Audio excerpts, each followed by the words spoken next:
ఇప్పుడు వాళ్ళకి మంగళహారతులు మీరు పాడాల్సిందే మరి. దేవుడి హారతి కళ్ళకద్దుకొని వస్తే ముక్కోటి దేవతలు ఆశీర్వదించినట్లే. రఘురాం, సీత, పదనమ్మా.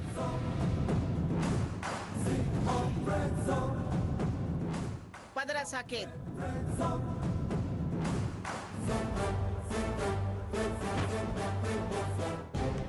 ఈ పోటా పోటీలేంటో ఎక్కడికి దారితీస్తాయో అర్థం కావట్లేదు. ఒక వరలో 2 కత్తులు ఇమడటం చాలా కష్టం. వీళ్ళేమో నా కొడుకు మీద యుద్ధానికి వచ్చారు. ఈ పెద్ద ఆయనేమో వాళ్ళకి వెన్ను కాస్తున్నారు. చూద్దాం ఏం జరుగుతుంది.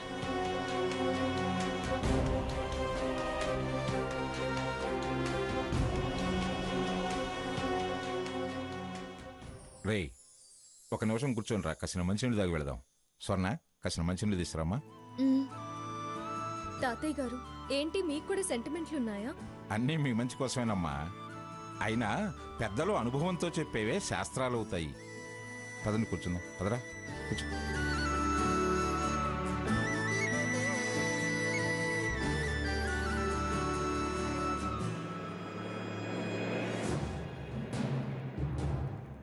సాకేత్, ఆ ముసలైన మనల్ని రెచ్చగొట్టాలని చూస్తారు. నువ్వు కాస్త ఓపిగ్గా ఉండాలి. అలాగే గ్రాని. ఇప్పుడు దాచిన ఛాంబర్లో బయటపడతారు. డైరెక్టర్స్ ముందు మనం ఏమీ అనలేమన్న ధైర్యం వాళ్ళకు ఉండొచ్చు. అలా అని మన డిగ్నిటీని మనం తగ్గించుకోవద్దు.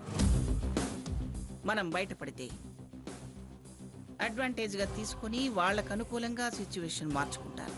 గ్రాని, నేను నీ మనవణ్ణి. నాకు ఇన్నిసార్లు చెప్పాలా? ఏమిటోరా, నా భయం నాది. నీకేమాత్రం అన్యాయం జరిగినా నేను తట్టుకోలేనురా. ధైర్యంగా ఉండు. నువ్వు నా పక్కనుండగా నాకు అన్యాయం చేసే ధైర్యం ఆ దేవుడు కూడా చేయలేడు.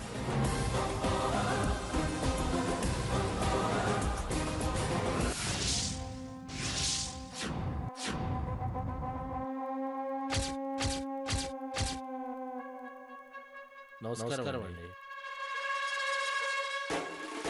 నమస్కారం అమ్మా. నమస్కారం అమ్మా. నమస్కారం అండి.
రండమ్మా.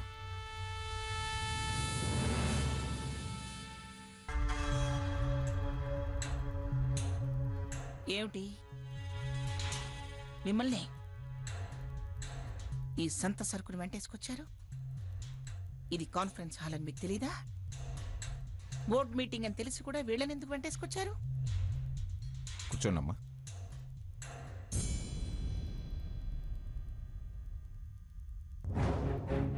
ఇంటి దగ్గరే చెప్పాను కదా, మీరు వీళ్ళకిచ్చిన స్థానం కంటే మంచి స్థానం ఇస్తానని, గొప్ప స్థాయిలో కూర్చోబెడతానని. బోర్డ్ మీటింగ్ లో కూర్చోవాలంటే అర్హత, అధికారం ఉండాలి. అది కల్పించడానికే వీళ్ళిద్దరిని ఇక్కడికి తీసుకొచ్చాను.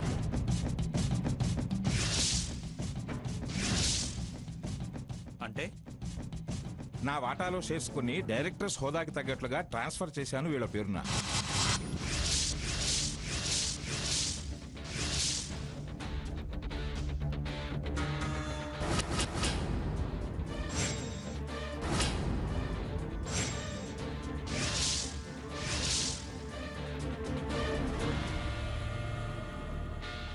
అదెలా కుదురుతుంది? నా షేర్స్ నా ఇష్ట ప్రకారం ట్రాన్స్ఫర్ చేసుకునే అధికారం నాకుంది. కంపెనీ బైలాస్ 4B ప్రకారం కంపెనీలో 5% వాటా ఉన్న వాళ్ళు ఎవరైనా ఆటోమేటిక్గా డైరెక్టర్స్ అవుతారన్న విషయం మీకు తెలుసు కదా.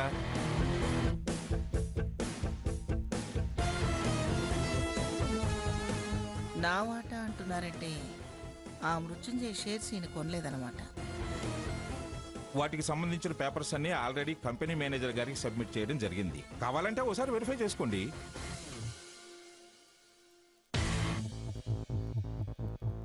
To the chairman, managing director and respected directors of the company.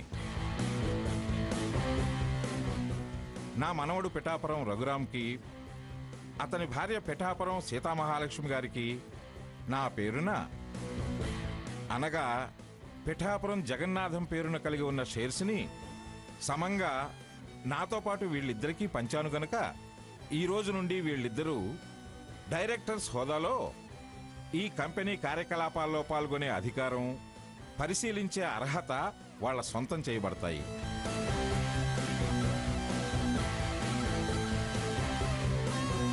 అంటే ఇక్కడ వర్క్ని వాళ్ళు సూపర్వైజ్ చేస్తారా?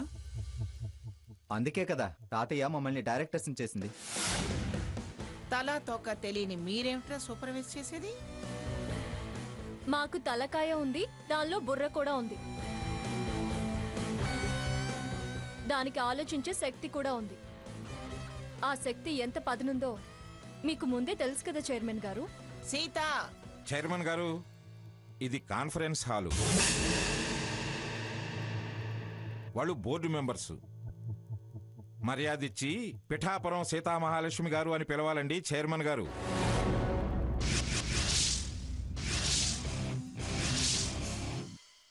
డైరెక్టర్స్కి రెస్పెక్ట్ ఇవ్వకపోతే చైర్మన్ సీటుకే ఎసురొస్తుంది. సరే అలాగే కానివ్వండి రిటైర్డ్ జడ్జి గారు.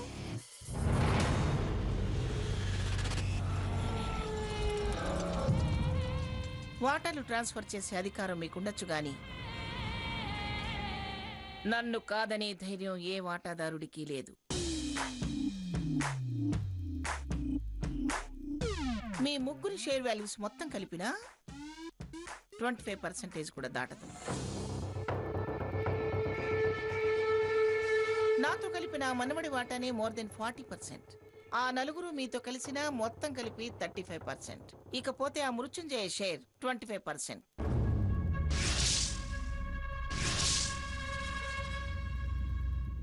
ఎవరైనా కొనుండొచ్చు. వాళ్ళెవరైనా నా గురించి తెలియందే నా కంపెనీలోకి రారు, వచ్చినా నన్ను కాదనరు. మీరు మీ వాళ్ళ స్థాయి మార్చాలనుకున్నట్టే నేను నా మనవడి స్థాయి మార్చాలనుకుంటున్నాను. సాకేత్ని చైర్మన్ చేద్దాం అనుకుంటున్నాను.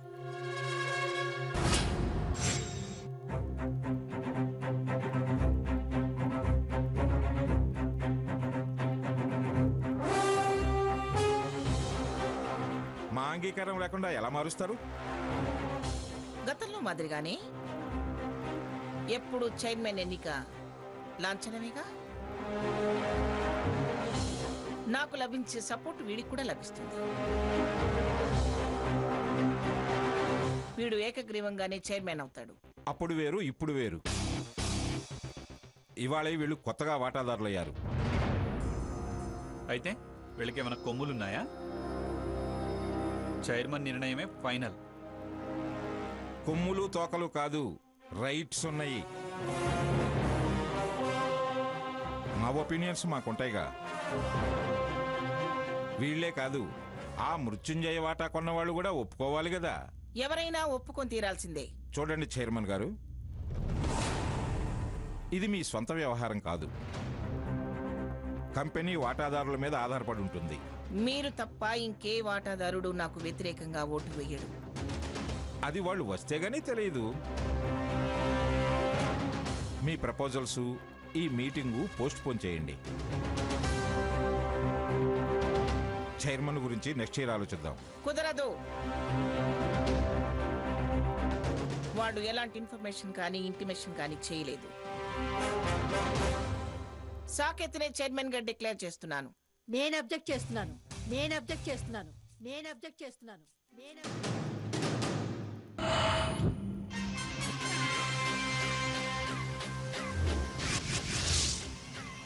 నేను అబ్జెక్ట్ చేస్తున్నాను.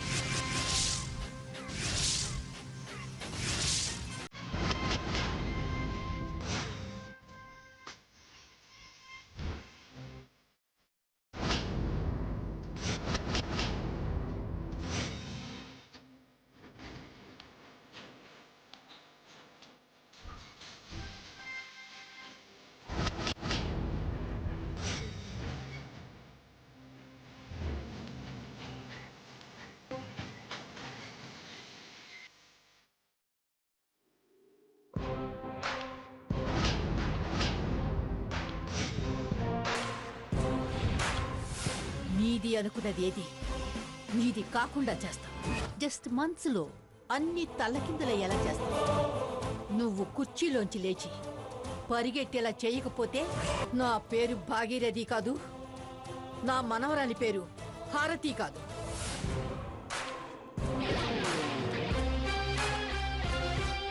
నమస్కారం అండి. మహిళారత్న శ్రీమతి పిఠాపురం మంగమ్మ గారు.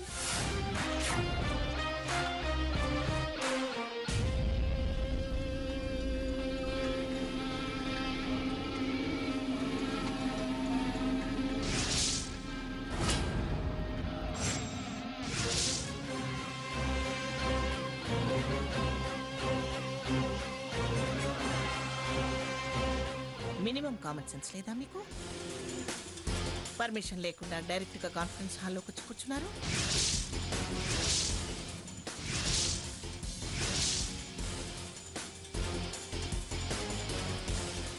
వచ్చే అధికారం ఉంది కాబట్టి వచ్చి కూర్చున్నాం. ఏమిటా అధికారం? Please see this.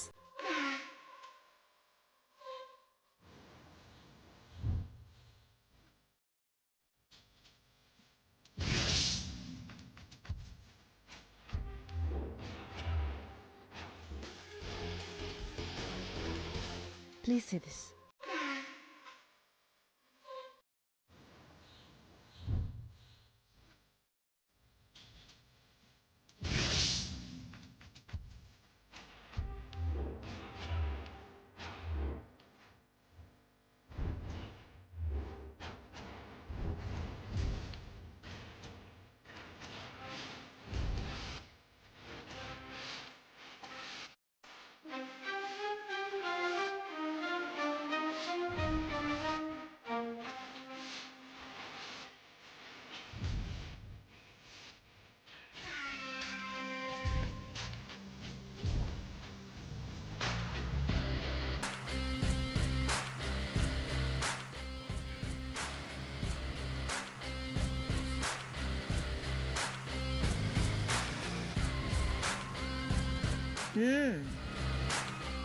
తమరేనన్నమాట మృత్యుంజయ షేర్లు కొన్నది. అవును. మీకు తగ్గ వాళ్ళ దగ్గరే కొన్నారు. వాటా ఇచ్చిన వారు మీకు తగినవారు కాబట్టేగా ఇచ్చారు. అందుకే అవి కొని మీకు తగిన వాళ్ళవనే మేము వచ్చాం. ఇప్పుడేగా అన్నావు మహిళారత్నం అని. అది దక్కించుకోలేని దానివి నువ్వు నాకు తగ్గదానివని ఎలా అనుకుంటున్నావు? పోటీకి నిలబడ్డం అంటేనే సమాన స్థాయి అని అర్థం. గెలుపోటములు కాస్త వెనక ముందు. ఓడిన వాళ్ళు ఎప్పుడూ గెలిచిన వాళ్ళతో సమానం కాలేరు. గెలుపు శాశ్వతం కాదు. చూడండి భాగీరథి దేవి గారు, మీ పర్సనల్ విషయాలు బయట మాట్లాడుకోండి. ఇక్కడ కేవలం కంపెనీ విషయాల గురించే మాట్లాడుకోవాలి. మేం బోర్డు మీటింగ్ అనే వచ్చాం. చైర్మన్ గారి పర్సనల్ విషయం ఎత్తారు. మీరు ఫలానా అని తెలీదుగా. ఇప్పుడు తెలిసింది కదా. వెల్కమ్ భాగీరథి దేవి గారు. వెల్కమ్ హారత్ గారు. మచ్చిక చేసుకుని చైర్మన్ సీటుకి ఎసురు పెట్టాలనుకుంటున్నారు. స్వాగతాలు పలికితే సపోర్ట్ చేస్తారనా? క్షమించండి చైర్మన్ గారు. పుల్లవిరుపు మాటలాపి ప్రొఫెషనల్ టాపిక్ రండి. Manga pharmaceutical company private limited 1998లో ఎస్టాబ్లిష్ చేశాను. అప్పటి నుంచి ఈ కంపెనీ చైర్మన్ గా వ్యవహరిస్తూ చాలా అభివృద్ధిలోకి తీసుకొచ్చాను. ఆ చరిత్ర అంతా మాకు తెలియకుండానే మేము వాటాదారులం అయ్యావా? చరిత్రలొద్దు, ప్రజెంట్ ఎజెండా చెప్పండి. ప్రతి సంవత్సరం లాగానే company balance sheet, profit and loss statement present చేయడం. ఇప్పటిదాకా ఈ కంపెనీ చైర్మన్ గా నేను, ఎండీగా నా మనవడు సాకేత్ దీన్ని అభివృద్ధి చేశాం. యువతని ప్రోత్సహించాలని ఈ సంవత్సరం నుంచి నా మనవడిని చైర్మన్ గా చేసి నేను తప్పుకుందాం అనుకుంటున్నాను. మంచి ఆలోచన.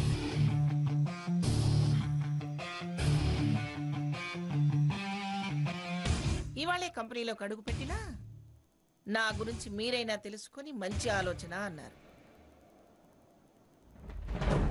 కానీ నా గురించి, వీడి శక్తి సామర్థ్యాల గురించి తెలిసిన వాళ్ళు అభ్యంతరం పెడుతున్నారు. అభ్యంతరం పెడుతున్నారా? ఎవరు? నేనేనమ్మా. కానీ నేనేమీ అసలు సాకేత్ గారిని పర్మనెంట్ గా చైర్మన్ చేయొద్దంటం లేదు. కొత్తగా రఘురామని సీతని డైరెక్టర్లుగా చేశాం.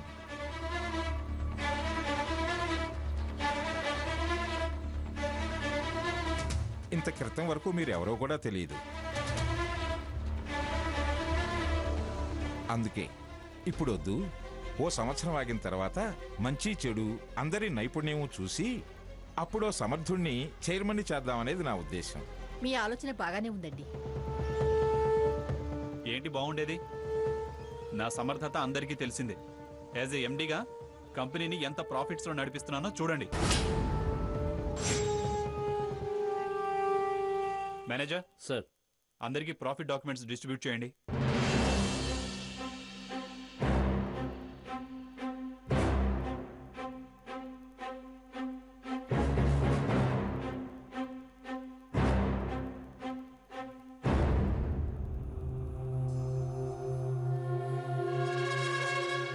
సార్, అందరికీ ప్రాఫిట్ డాక్యుమెంట్స్ డిస్ట్రిబ్యూట్ చేయండి.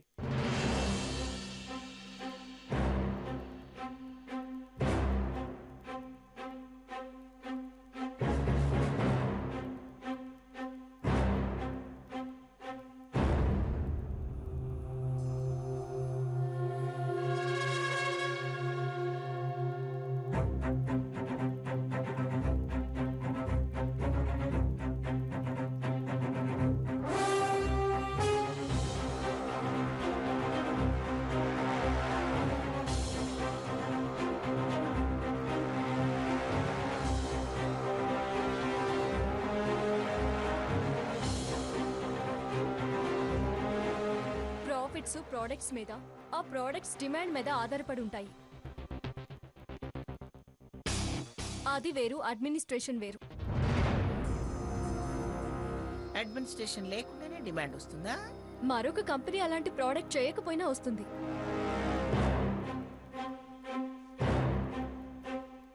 ఎలా అయినా రాని, నా ప్రపోజల్ని పోస్ట్ పోన్ చేయదలుచుకోలేదు. ఎందుకండి ఈ గొడవ? జగన్నాథం గారు చెప్పినట్టు నెక్స్ట్ ఇయర్ చూద్దాం. కుదరదు, ఇప్పుడే తేలాలి. నెక్స్ట్ ఇయర్ అయినా మా సపోర్ట్ మీకే సాకేత్ గారు.